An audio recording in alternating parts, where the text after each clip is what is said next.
master Wang मलाई Shaolin पञ्च सिकाउनु पर्यो साउलिन पञ्च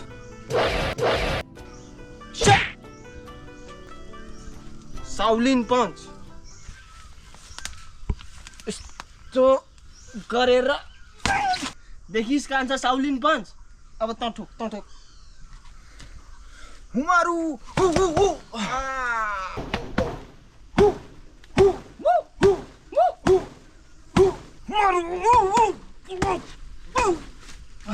मास्टर यो रुख ढालिदिउ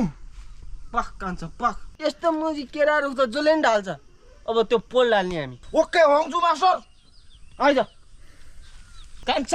जी मास्टर भङ्छु म गुरु मान्छेले अब यो पोलमा के हान्नु तान